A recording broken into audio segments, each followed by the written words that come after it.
우리가 영화를 보거나 드라마를 보면 예고편을 보여주죠. 다 끝날 때 되면 다음에 어떤 내용이 나올까 다 이렇게 스냅으로 보여줘서 기대감을 막 불러일으키고, 다 뭔가 결과를 딱 보려고 할 때 딱 끝나요. 그래서 막 아이씨 그 다음 내용을 궁금해하게 만들고, 그 예고편에 딱 떠니 몇 가지 넣으면서 다음에 또 그걸 보게 만들어요. 그래서 이제 본편을 고대하게 만드는 이러한 작용을 하는 게 예고편입니다. 예고편을 흥미롭게 우리가 본 사람들은 본편 영화를 보고 싶은 마음이 가중이 되죠. 기대감이 커져요.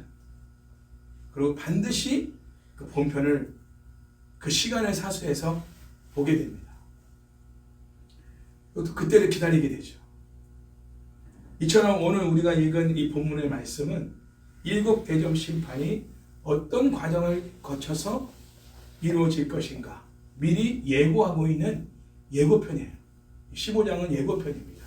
16장 이후에 진행될 일곱 대접 심판에 대한 예고편. 그래서 본편에 대한 일곱 대접 심판과 그 결과에 대한 궁금증, 그리고 거기에 대한 기대감, 그때를 고대하는 이런 마음을 이렇게 가중시키는 이런 역할이 15장의 말씀이에요. 이런 구조는 이미 일곱인 심판이 어떻게 주어지게 되는가를 5장에서 자세하게 설명한 후에 6장부터 2인 심판이 주어지는 이런 내용을 다루고 있는 이런 구조와 같습니다. 인심판 때도 그렇게 예고편을 먼저 딱 5장에서 보여주고 6장부터 이제 인심판이 쫙 진행되는 내용을 이렇게 보였다. 요한이 이렇게 이런 구조로 이렇게 심판의 내용들을 미리 예고편을 먼저 딱 보여주고 그 다음에 실질적인 그 심판의 내용들을 다루고 있는 것은 그 심판의 내용과 결과에 대한 이 독자들의 성도들의 궁금증, 기대감, 그거를 더 유발시키고 그때를 고대하게 만들고 사모하며 기다리게 만드는 이러한 작용을 하고 있다. 자, 5절 말씀 다시 한번 그런 구조 속에서 읽어봅니다. 또 시작. 또 이일 후에 내가 보니 하늘의 증거 장막의 성막이 열리며 성전이. 자, 2일 후에라는 표현은 어떤 표현이냐면 국어를 잘 하시는 분들은 잘 아시겠지만 2일 후에 요한계시록이 새로운 주제로 넘어갈 때 이런 표현을 써요. 2일 후에. 그리고 2일 후에라는 말은 전에 있는 사건과 연관이 있다는 거죠. 그렇죠? 전에 있던 사건, 그 사건과 다른 사건이 아니라 그게 이어져 가는 거예요. 밀접한 관계를 갖고 있다. 그래서 이전의 사건과 딱 단절을 시키고 새로운 사건으로 넘어가는 내용이 아니라 2일 후에라는 건 과거의 이전의 사건을 이어서 그것과 연관이 돼서 새로운 사건으로 이어져 가는 이런 중앙에 연결하는 그 내용이 2일 후에라는 표현이라는 거예요. 그럼 앞부분은 어떤 내용이었어요? 우리 저번 주에 다뤘던 내용이죠. 2절부터 4절까지 내용을 보면 이긴 자들, 그렇죠? 이긴 자들, 그들이 하나님을 예배하는 자들이죠. 끝까지 예배하는 자들, 하나님이 우리에게 승리와 구원을 주신 이유로 인해, 하나님의 거룩함으로 인해, 하나님의 그 행하신 일이 의롭고 참되신 이유로 인해 하나님만을 모두 예배하는 자들, 14만 4천 이긴 자들. 자, 그들의 구원에 관한 상황들을 소개하고 있죠. 그리고 5절과 8절 오늘 말씀은 반대로 짐승의 권세 아래 있는 세상, 하나님을 예배하지 않고 짐승의 우상을, 당시에는 로마 황제죠, 그 우상을 예배하는 자들에 대한 앞으로 펼쳐질 정황에 대한 내용을 다루고 있다는 거예요. 반대 상황이죠. 2절과 4절 말씀은 이제 이긴 자들에 대해서 하나님이 주어지게 될 승리, 그들의 어떠한 자리가 어느 자리에 있을 것인가, 그들이 거기서 뭘 하고 있는가, 하나님을 찬양하고 예배하는 자리에 있는 거예요. 승리자들이 어떤 일을 하는가가 보여지고 있다면, 이제 5절부터 8절까지는 짐승을 숭배한 사람들, 하나님을 예배하지 않고 우상을 예배한 사람들에게 주어진 결과가 어떻게 될 것인가, 그 연결하는 단어가 이엘 후에라는 단어로 딱 두 개를 나누고 있지만, 앞에 있는 사건과 뒤에 있는 사건이 연관이 없는 게 아니라 밀접한 연관이 있다. 왜냐하면 하나님의 통치는, 하나님 나라는, 하나님의 임재는 구원과 심판을 동시다발적으로 드러내시기 때문에, 하나님의 말씀이 딱 선포될 때는요, 왜 말씀을 두려운 마음을 받아야 되냐면, 구원하실 사람은 이 말씀으로 구원하십니다. 회개도 하게 하시고 회복도 하시고 치유도 하시고, 말씀으로 하나님이 정말 우리에게 큰 복을 주셔요. 그러나 반면 이 말씀으로 죄를 드러내고 책망하고 심판하고, 그리고 하나님이 때로는 그걸 통해서 재앙을 내리시는 경우도 있어요. 그러니까 하나님이 말씀을 선포하고 있지만, 그러면서 임재하고 계시지만, 하나님의 임재가 있는 곳에는 반드시 구원과 심판이 같이 드러납니다. 동전의 양면과 같이 분리되지 않는, 기억하세요. 항상 하나님이 임재하는 곳엔 구원과 심판이 같이 드러나고 있다.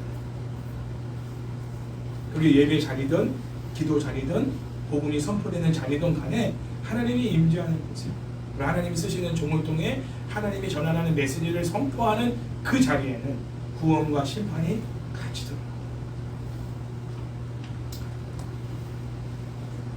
그래서 5절에서 보면 하늘의 증거 장막의 성전이 열리면 라는 이 말씀이 있는데, 사실 이거는 증거의 장막 곧 성전으로 번역해야 맞습니다. 증거의 장막 곧 성전, 이렇게 번역을 해야 되는데, 개역 성경에는 증거 장막의 성전, 이렇게 번역이 됩니다. 그래서 하늘의 증거의 장막 곧 성전은 뭘 말하느냐? 뭘 말할까요? 하늘에 뭐 있다고 있어요? 하늘 성전, 유리바다. 처음에는 수정 같은 유리바다였는데, 대조심판을 퍼부을 때는 이제 불이 섞인 유리바다, 진노의 심판이 임하는 유리바다, 하늘 성전의 모습을 보여주고 있다. 그러니까 증거의 장막, 곧 성전은 뭐냐? 하늘 성전을 말합니다. 하나님의 보호자. 자, 증거의 장막은 증거하는 장막 이라 말하고, 장막은 또 뭐예요? 성막을 말하죠. 네, 성막, 같은 표현입니다. 자, 이러한 장막, 성막은 어떤 특징이 있었어요? 성막과 장막의 특징은 뭐예요? 모세와 여호수아가 회막에서, 그렇죠? 회막에서 이렇게 하나님을 독대했잖아요. 그래서 모세는 이제 자기 집에 들어갔지만 여호수아는 회막을 지켰잖아요. 그렇죠? 뭐 한 거예요? 거기서 회막에서 뭘 했겠어요? 하나님과 독대한 거예요. 교제한 거예요. 그러니까 회막, 장막, 성막은 하나님의 임재와 통치가 임하는 것을 상징적으로 보여주고 있는 거예요. 내가 이곳에 거하고 있다, 내가 이곳에 임재하고 있다는 것을 눈으로 직접 시청각적으로 하나님이 우리에게 보여주시는 하나의 그 공간입니다. 물론 하나님은 편만하게 온 우주 가운데 임재해 계시지만, 특별히 하나님의 택한 백성들 가운데 내가 함께하고 있다는 걸 상징적으로 이렇게 눈에 가시적으로 보여주고 있는 장소가 회막, 장막, 그리고 성막, 이런 공간을 하나님이 굳이 만들어서 그곳에서 내가 임재하여 너희들을 만날 것이다, 이렇게 이제 하신 거죠. 그런데 요한계시록에서는 이 증거의 장막, 그 성전은 어디를 가리킨다고요? 아까 다시 말했죠. 하늘 성전을 가리킨다. 그러니까 회막이나 장막이나 성막은 원조가 아니에요. 원조는 뭐냐? 하늘 성전이 원조고요. 그 원조의 그 모양을 본따서 이 땅에 가시적으로 만들어 놓은 하나님의 임재와 통치의 상징적인 어떠한 공간으로 만들어 놓은 것이 회막이고 성막이고 장막인 거예요. 그러니까 실질적인 원조는 어디냐? 하늘 성전. 하늘 성전의 그 모형을 따다가 나름 그 하나님의 임재하는 장소야 이곳이 하고 하는 거예요. 우리가 이제 예배 처소를 이렇게 굳이 옛날에는 성전이라 했죠. 성전. 사실 성전은 아니에요. 성전은 우리 몸이 성전이죠. 지금 시대는. 그러나 어쨌든 우리가 예배 처소를 따로 구별해서 우리가 이렇게 헌금하여 이렇게 세우는 이유가 뭐냐? 하나님은 어느 곳에나 함께 계시지만 특별히 가시적으로 이곳에 하나님이 우리가 예배하는 이곳에서 기도하는 이곳에서 하나님이 우리의 기도를 들으시고 우리를 만나주시고 우리의 예배를 받으시고 우리를 통치하신다 하는 상징적인 어떤 장소를 우리가 예배처소로 만드는 거예요. 솔로몬도 그래서 그런 기도를 드렸잖아요. 성전을 짓고 나서 하나님 이곳을 향하여 우리가 기도할 때 하나님이 그 기도를 들어주십시오. 그 성전에만 하나님 거하시는 건 아니지만 그 성전이 그런 역할을 하는 것이다. 왜냐하면 믿음의 연약한 성도들은 또 백성들은 눈에 보이지 않는 하나님의 어떤 임재와 통치를 믿을 수가 없는 거예요. 어디 계셔? 하나님 보이지도 않는 하나님이 어디 계셔? 그런데 다 성전을 지어놓으니까 하나님 이곳에 계셔. 우리 이곳에서 하나님 예배할 때 하나님이 이곳에 만나주시고 우리 가운데 임재하시고 통치하셔. 아 그렇구나. 가서 예배드리자. 이렇게 이제 되는 거잖아요. 그러면서 이제 믿음이 더 성장하게 되면 어느 곳에 가든지 우리가 하나님의 임재를 경험하게 돼요. 산에 가도 바다를 가도 강을 가도 골반에서 우리가 기도를 해도 하나님의 임재 가운데 통치 가운데 우리가 기도할 수 있는 삶이 되는 것이지만 그러나 초신자적인 믿음이 연약한 사람들에게는 가시적인 뭔가 어떤 모형이 필요하다는 거죠. 자, 어쨌든 증거의 장막은 하나님과 이스라엘 사이에 맺어진 언약적인 어떠한 증거를 가지고 있다는 거예요. 하나님은 요한에게 하늘의 증거의 장막, 하늘 성전에 열려 있는 것을 보여주십니다. 그 하늘 성전에 열려 있어요. 그리고 그 열려진 하늘 성전으로부터 뭐가 나와요? 7 재앙을 가진 7 천사가 나옵니다. 그죠? 7 재앙을 가진 7 천사가 나와. 근데 그들의 모습이 어때요? 맑고 빛난 세마포 옷을 입고 있어. 그리고 가슴에 뭐예요? 금띠를 딱 띠고 있어. 자, 6절 말씀 읽어볼까요? 6절에 나오죠? 시작. 7 재앙을 가진 천사가 성전으로부터 나와 맑고 빛난 세마포 옷을 입고 가슴에 금띠를 띠고. 아멘. 자, 7 재앙, 7 대접 심판을 수행하려는 7 천사가 성전으로부터 나오는데 천사가 하늘 성전에서 나왔다는 것은 뭘 의미하냐면 하나님의 사역을 대신하고 있다. 이걸 의미하고 있다. 하늘 성전은 전적으로 하나님의 뜻이 계획되어지고 시행되어지는 곳입니다. 근데 거기서 천사가 나왔다. 이거는 하나님이 계획하신 뜻을 시행할 목적으로 나왔다는 거예요. 하나님이 천사를 통해서 그 일을 시키신 거죠. 자, 성전이 하나님의 뜻이 진행되는 통치의 근원지고 거기서 하나님의 뜻을 받아 그 뜻을 실행하기 위해서 7 천사가 나오게 됩니다. 근데 7 재앙을 가졌다. 이 표현은 뭐냐면 7 천사가 하나님으로부터 7 대접 심판을 실행할 자격을 부여받았다. 이런 의미죠. 하나님이 누굴 통해서 7 대접 심판을 진행한다고요? 7 천사를 통해서 진행하신다. 또 그 순간이 다가왔다. 이걸 또 의미하는 거죠. 시행할 시기가 계획으로 끝나는 게 아니라 이제 개봉박도 이제 곧 시행이 되게끔 이제 그때가 되었다. 자, 7 천사들은 맑고 빛난 세마포 옷을 입고 가슴에 금띠를 두르고 있다. 자, 이 표현을 보면 구약의 레위기 16장 4절과 23절에서 제사장들이 입고 있는 이 세마포 옷, 그 표현과 단어가 똑같은 단어를 사용하고 있습니다. 제가 레위기 16장 4절과 23절을 읽어드릴게요. 거룩한 세마포 속옷을 입으며, 제사장이 속옷을 세마포 옷으로 입었어요. 세마포 속바지를 몸에 입고 세마포 띠를 띠며 세마포 관을 쓸지니 이것들은 거룩한 옷이라. 물로 그의 몸을 씻고 입을 것이며 속옷부터 속바지부터 모자까지 관까지 전부 다 세마포로 다 갇혀 있고 그렇게 목욕을 미리 한 다음에 갇혀 있고 예배를 집례하게끔 하셨다는 제사장.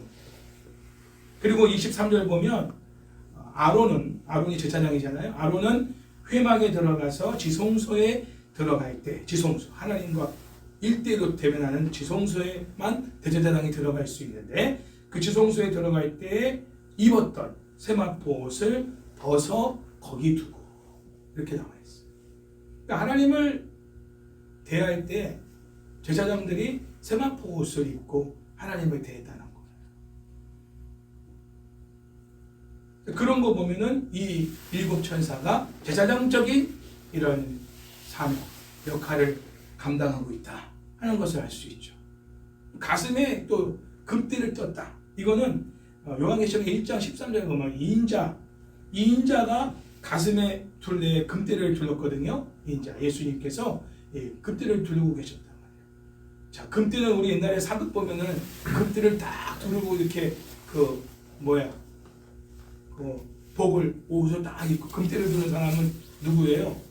왕입니다. 그러니까 이 일곱 천사는 제사장적인 사명뿐만 아니라 왕적인 지위와 사명을 가지고 하나님의 마지막 일곱 재앙의 시행을 하기 위해서 하늘 성전에서 나왔다는 거죠. 그걸 표현하고 있는 거예요. 자, 그리고 네 생물 중에 하나가 영원토록 살아계신 하나님의 진노를 가득히 담은 금대접 일곱을 그 일곱 천사들에게 주는 모습을 요한이 봤습니다. 7절 말씀에 기록되어 있어요. 같이 한번 읽어볼까요? 네 생물 중에 하나가 영원토록 살아계신 하나님의 진노를 가득히 담은 금대접 일곱을 그 일곱 천사에게 주니. 뭔가 이렇게 위임식 같은 모습이 보이잖아요. 그렇죠? 딱 그 네 생물 중에 하나, 그 네 생물, 그 일곱 천사가 일곱 대접 심판을 시행하기 위한 공식적인 어떤 위임식과 같은 장면입니다.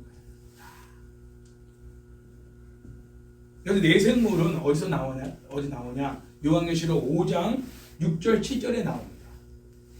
거기서 뭐 하느냐? 천상적 예배를 인도하는 천사. 그 네 생물, 이 네 생물은 바로 하늘에서 하나님을 예배하는 그러한 존재예요. 그 네 생물 중 하나가 이 일곱 천사에게 금 대접을 주는데 거기에 뭐가 들어있느냐?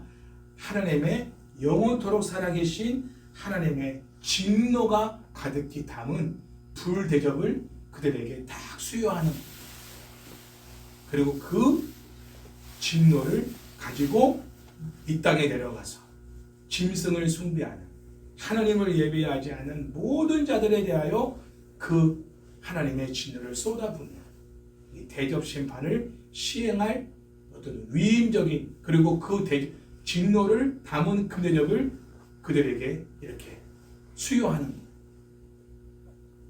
주는 거예요. 시행하라. 절차가 굉장히 좀 그냥 막 진행되는 게 아니에요. 뭔가 이렇게 시행되는 걸 보면 굉장한 절차를 따라서 진행되고 있다는 게, 하나님의 심판이 감정적으로 진행되는 게 아니에요. 철저한 계획과 뜻에 따라서 하나님이 절차에 따라서 그렇게 심판을 진행하고 계시다는 것을 알 수 있죠. 하나님은 그냥 막 진행하시는 분이 아니에요. 자, 일곱 대접은 영원토록 살아계신 하나님의 진노로 가득한 대접이다. 근데 원래 그 대접을 담아다가 이렇게 하나님 앞에 올려드리는 역할을 천사가 했잖아요. 그 올라갈 때 담겨진 건 뭐였어요? 성도의 기도였잖아요. 성도의 억울함을 당하고 고통을 당하고 순교를 당하는 그 성도들이 하나님 앞에 올려진 그 기도를 담아서 올라가는데, 그게 향과 함께 올라가고, 나중에 그 대접에다가 뭘 하나님이 담느냐? 진노. 그들을, 성도들을 괴롭히고 억울하게 하고 죽게 하고 힘들게 한 그 모든 짐승을 숭배하는 세상에 속한 사람들을 심판하기 위한 하나님의 진노를 가득히 거기 대접에 담아서 이제 7 대접으로 나눠서 7 천사들에게 그것을 나눠주는 거예요. 시행하라고. 그렇게 진행되는 우리의 기도에 대한 응답입니다. 할렐루야. 그 응답으로 이 심판이 진행됩니다. 그리고 영원토록 살아계신 하나님께서 진노하신다는 이 표현은 뭐냐면 그 진노의 결과가 드러날 때까지 완성될 때까지 그 심판은 멈추지 않을 것이다. 이런 하나님의 의지를 강한 의지를 표현하고 있는 내용입니다. 바꿔 말하면 하나님의 진노의 심판은 반드시 완성될 것이다. 그런 내용이죠. 7 재앙을 가진 7 천사가 그 재앙을 시행하기 위한 하나님의 진노가 가득 찬 심판의 대접을 받죠. 아까도 말했지만 이건 마치 하마스와의 지상 전투에 투입되기 전에 전투 태세를 완전하게 갖춘 이스라엘 군대와도 같습니다. 그래서 완전히 그냥 뭐 육해공군을 다 총동원시켜가지고 쑥대밭을 만들어버려요. 그 만반의 준비를 갖춘 언제까지? 완성될 때까지. 그 진노의 심판이 끝날 때까지 끝난 게 아니에요. 하나님이 완벽하게 그 심판을 끝내겠다. 이런 의지를 가지고 7 대접 심판을 진행하고 계시다. 다른 심판하고 좀 다른 거예요. 인심판이나 나팔 심판과 다르게 대접 심판은 하나님의 마지막 이 심판에 대한 완성. 그것이 또한 구원의 완성이거든요. 성도에 대한 구원의 완성으로 또 결과적으로 오는 거기 때문에 이 심판에 대한 완전한 심판에 대한 완성을 하나님이 강한 의지로 지금 보여주고 있는 내용을 15장에서 이렇게 표현하고 있는 것입니다. 그리고 그 일이 완성될 때까지는 그 하늘 성전에 능히 들어갈 자가 없게 하신다. 자, 8절 말씀 한번 마지막으로 읽어볼게요. 시작. 하나님의 영광과 능력으로 말미암아 성전의 연기가 가득 차매 7 천사의 7 재앙이 마치기까지 성전에 능히 들어갈 자가 없더라. 아멘. 요한은 하나님의 영광과 능력으로 인해 하늘 성전에 연기가 가득한 걸 봤어요. 자, 구약에서 연기는 뭘 상징하냐면 따라서 볼까요? 하나님의 거룩한 임재. 하나님의 거룩한 임재. 연기가 뭘 상징한다고요? 하나님의 거룩한 임재. 연기와 같은 표현으로 사용된 게 구름입니다. 출애굽기 24장 15절 보면은 모세가 산으로 올라가자 구름이 산을 덮어버렸어요. 그 뭘 상징한다고요? 하나님의 임재. 거룩한 임재가 그 구름으로 덮어버린 것으로 하나님이 임재하셨고, 그리고 16절에 보면은 여호와의 영광이 그 산에 임재하였다. 그렇게 나와 있어요. 그리고 구름은 출애굽한 이스라엘 백성들을 인도하는 기둥이 되었죠. 불기둥으로 또 구름기둥, 낮에는 구름기둥으로 인도했잖아요. 그걸 뭘 상징한다고요? 하나님의 거룩한 임재. 하나님이 하나님의 백성들 가운데 임재하셔서 친히 이끌어 가십니다. 구름이 가만히 있으면 거기 머물라는 뜻이고, 구름이 이동하면 다 모든 이제 텐트를 치고 다시 이동을 해야 되는 거예요. 누구의 인도를 받고 가는 거죠? 광야에서 하나님의 인도. 내가 가고 싶을 때 가고, 내가 가고 싶은 곳에 가는 게 아니라 하나님이 움직이는 대로 가는 거예요. 그거를 40년간 광야에서 하나님이 훈련을 시키시고, 자, 우리가 이 인생에서 배워야 될 훈련이 뭐냐? 이 인생이 광야니까 우리가 가고 싶은 대로 막 가는 게 아니에요. 아, 이 직장 가고 싶다, 나 여기 갈 거야 하고 막 가는 게 아니에요.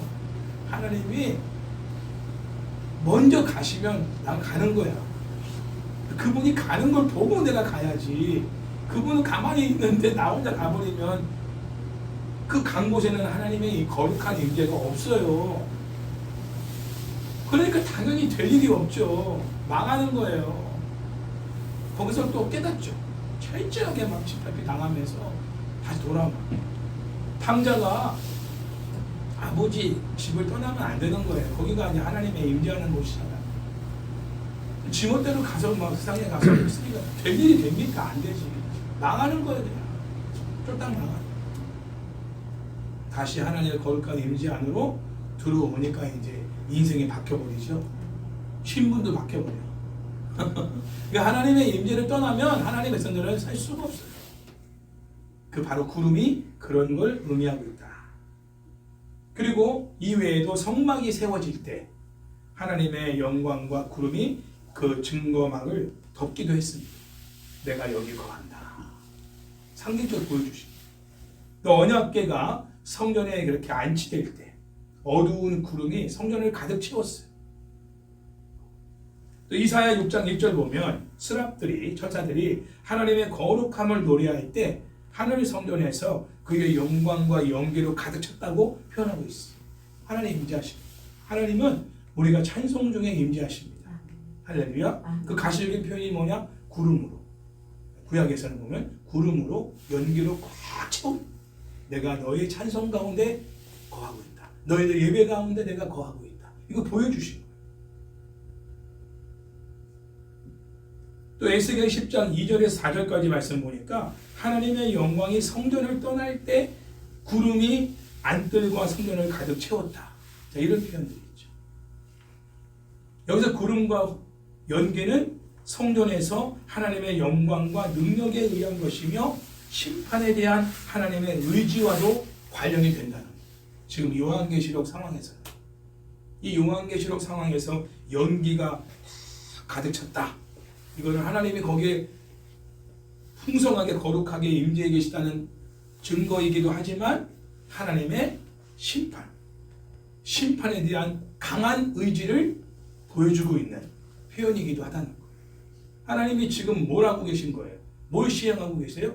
마지막 대접 심판을 시행하십니다. 그 가운데서 7 대접 심판을 이제 진행하기 위해서 7 천사들에게 네 생물 중 하나가 그 금대접에 담겨진 그 하나님의 가득 찬 진노를 다 수용하고 있는 상황에서 지금 연기가 꽉 차 있는 거야, 하늘 성전에. 그 말은 뭐냐? 하나님의 이 거룩한 임재 속에서 이 심판이 진행되고 있다는 거예요. 그죠? 하나님과 무관한 게 아니라 하나님이 직접 이 일을 시행하고 계시다는 거예요. 그걸 보여주는 거예요. 제가 사실은 이번 주간에도 참 이렇게 어디 이동할 일이 많이 있었잖아요. 월, 화, 수 이동할 때 구름이 얼마나 멋있는지. 제가 이 설교 준비를 이미 하고 갔단 말이죠. 그러니까 이 구름에 대한 이 이미지가 하나님의 거룩한 임재, 이 딱 박혀 있어요. 구름을 딱 보는데 평상시 구름이 아니야. 왜냐면 전날에는 비가 엄청나게 왔잖아요. 폭우가 내릴 때. 구름을 거의 못 봤어요. 그런데 그 다음날은 막 화창하면서 뭉게구름, 다양한 구름들이 막 굉장히 낮게 내려와 있는 거야. 낮게. 내 시야에 약간 높은 위치에. 와, 나는 그렇게 느껴지는 거야. 차를 운전하고 다 가는데 하나님이 나와 함께 하시고 내 갈 길을 인도하시고 내가 어느 식당에 간데 가장 조용하고 맛있고 저렴한 음식을 먹게끔 하시는 거야. 차를 딱 내리고 주차하고 내릴 때도 구름을 딱 보면서 하나님이 식당도 함께 들어가시는 거야. 이런 마음에 24시간 하나님이 나와 동행하는 걸 구름을 보면서 제가 느꼈단 말이에요. 평소에 제가 구름은 그렇게 보지 않습니다. 멋있다. 가을 구름은 참 멋있구나. 이런 정도인데 이 말씀을 준비하고 가다 보니까 이 구름은 하나님의 임재로 내가 다 강력하게 느껴지고 경험하게. 여러분도 이제 오늘 구름을 보시게 되면 오늘 이 설교를 들었으니까 하나님이 나와 함께 하시는 거룩한 임재로 구름을 통해서 경험할 수 있기 바랍니다. 자, 그러므로 요한계시록 15장 8절에서 성전 안에 가득 찬 연기는 뭘 의미하느냐? 하나님의 영광과 능력을 드러내게 될 심판이 반드시 시행되고 말 것이라는 하나님의 확고한 의지를 보여주고 있다. 아시겠죠? 여기서 말하는 연기는 그걸 의미하고 있다는 거예요. 또 8절에서 아무도 7 천사의 7 재앙이 마치기까지는 성전에 능히 들어갈 자가 없더라라고 증거하고 있는데 여기서 마치다. 자, 이 말은 원래 뜻이 완성되다 이런 뜻입니다. 완성되다. 자, 하늘 성전에서 결정된 하나님의 뜻은 반드시 완성된다. 이런 의미를 갖고 있고요. 그리고 하나님이 이 심판을 직접 진행하시면서 누구도 이 심판을 간섭할 수 없다. 누구도 도움이 필요 없고 오직 하나님 자신이 이 심판을 시행하시고 이 심판을 완성하실 것이다. 이런 표현인 거예요. 자, 이 성전의 최종적인 하나님의 7대접 심판이 마친 후에 구원받은 자들이 최종적으로 들어가게 될 하늘 성전이죠. 그 전까지는 아무도 들어갈 수가 없다. 그러니까 우리가 지금 예수 믿고 죽은 사람들은 낙원에 가 있는 거예요. 천국에 가 있는 거예요. 거기가 하늘 성전이 아니에요. 아시겠죠? 천국이라고 우리가 말하는 그곳은, 지금 우리가 말하는 천국은 낙원이지, 하늘 성전이 있는 곳은 최종적으로 들어가는 곳입니다. 나중에도 21장에도 나오면 새 예루살렘인 하나님의 새로운 그 승리한 공동체가 이제 하늘에서 아름다운 모습으로 내려오는 거룩한 성 찬양에 나오는 가사처럼 나오잖아요. 그 하늘 성전에는 언제 들어가는 7대접 심판이 다 완성되었을 때 끝이 오는 거죠. 그때 최종적인 구원이 하나님의 백성들에게 임하게 되는 거예요. 그래서 거기에 이제 올라가게 되는 거죠. 그래서 그 전까지는 올라갈 자가 없다. 이렇게 말하고 있는 거예요.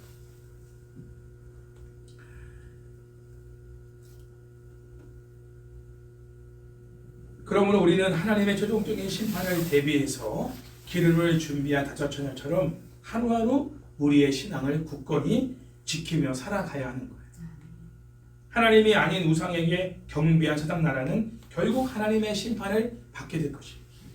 그러므로 하나님의 주권을 인정하지 않는 세상 나라에 우리의 마음을 두어서는 안 될 것입니다. 세상에 살고 있지만 우리는 이중 국적자예요. 세상 나라에도 국적을 두고 있고 하늘 나라에도 우리는 국적을 갖고 있단 말이에요. 더 큰 나라는 어느 나라예요? 하늘 나라죠.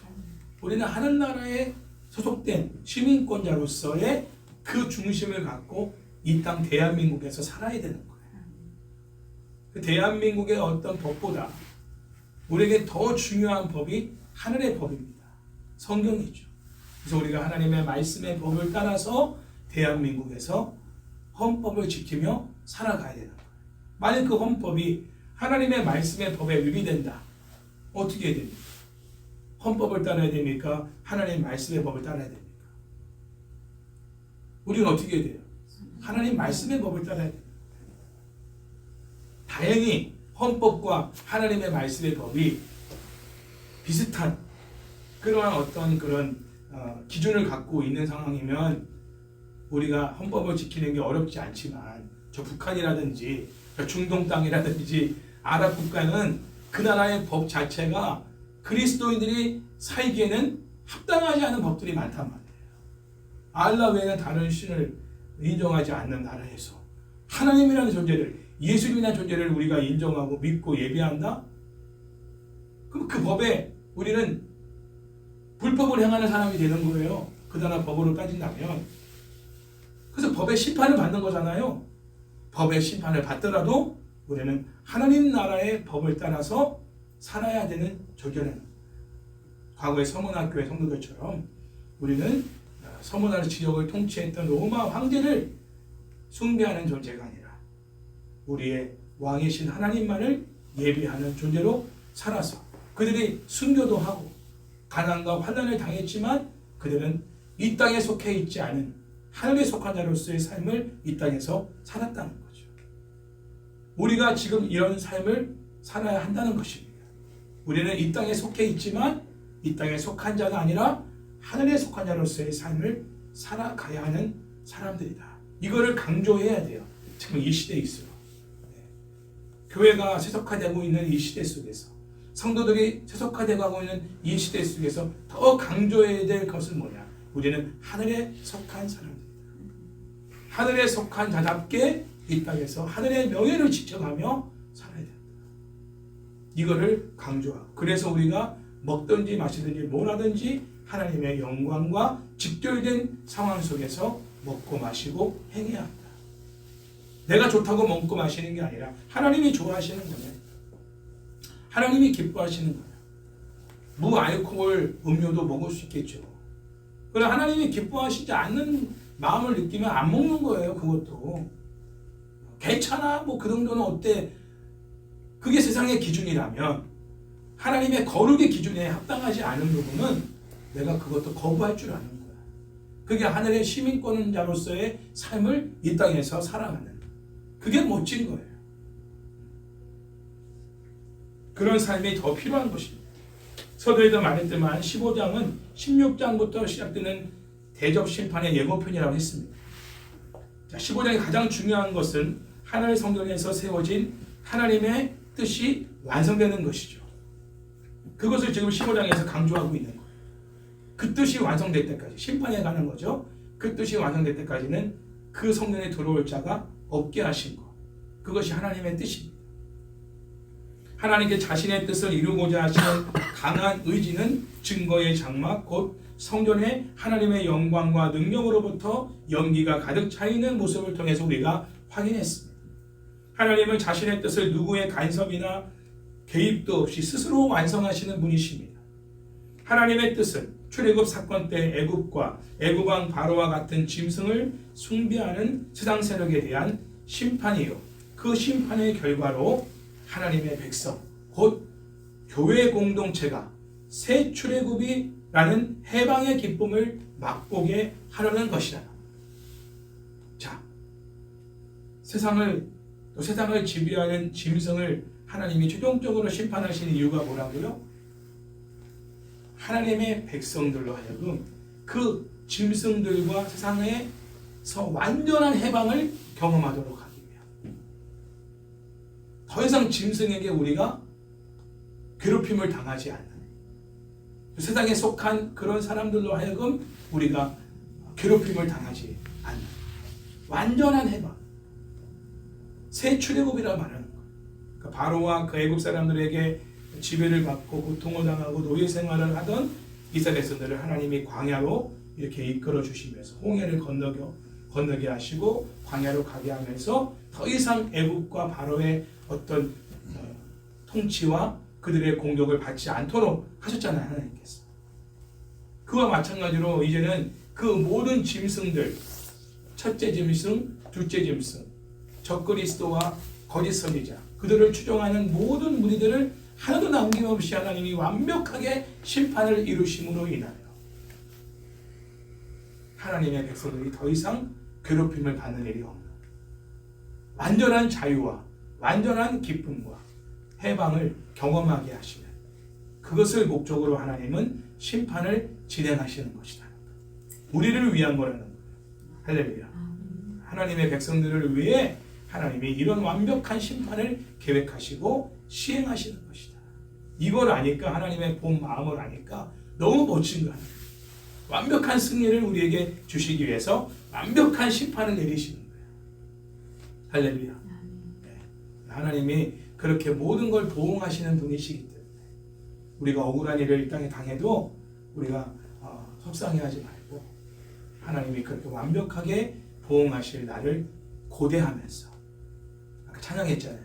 슬픔을 견뎌나가며 하나님의 명예를 지켜가며, 그 찬양처럼 우리가 깊어진 삶을 이 땅에서 살아내는 그 삶을 통해, 고난의 삶이지만 그 고난의 삶 속에서 주님의 형상을 담고 또 주님의 어떠한 그런 신실함을 더 우리가 지켜나가는 이런 믿음으로 살아가는 이런 삶을 우리가 살아내는 것, 그것이 우리가 이 땅에 사는 어떤 모습이다 볼 수가 있는 것입니다.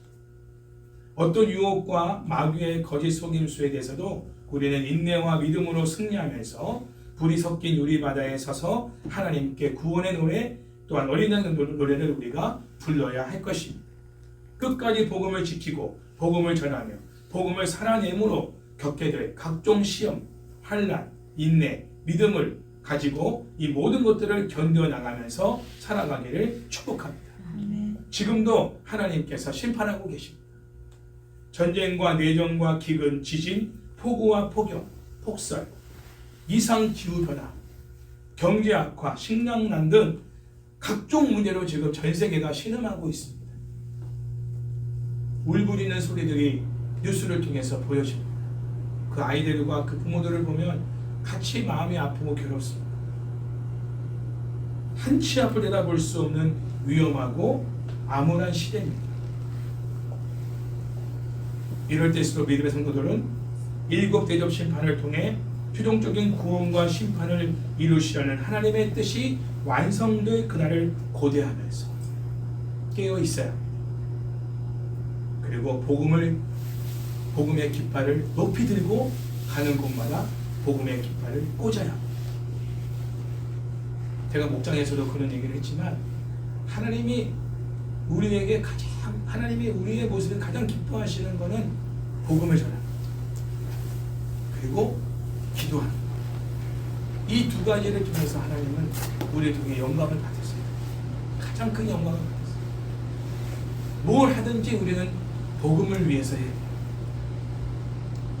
왜? 이 시대가 마지막 때예요. 천사들에게만 이 복음 전하는 사명을 맡기시는 게 아니라 이 교회 공동체인 우리들에게 이 사명을 맡기셨기 때문에 우리 친구들이나 주변 사람들에게 마지막으로 우리가 그들에게 전해줄 말은 복음입니다. 복음을 전하기 위해서 그들과 친해져야 되고 복음을 전하기 위해서 그들과 거래를 해요. 어려운 가운데 손해를 보더라도 우리가 거래를 하는 것이 마지막 헤어질 때 복음을 전할 수 있고 예수님을 믿고 구원받을 수 있고 마지막 헤어질 때는 꼭 예수님을 믿으라고 전합니다. 여러분도 누굴 만나든 간에 마지막으로 그들과 헤어질 때는 복음을 전할 수 있기 바라요. 그리고 돌아서서는 그들을 위해서 기도할 수 있기 바라요. 그걸 하나님이 가장 기뻐하시고 구름 기둥으로 우리를 친히 임재하 가운데 보호해 주시고 인도하시는 삶을 이 땅에서도 우리가 살아갈 수 있다는 것이죠. 우리 한가족 교회 성도들이 복음의 깃발을 들고 최전방을 향해서 달려가는, 작지만 원래 특수부대원들은 인원이 적습니다.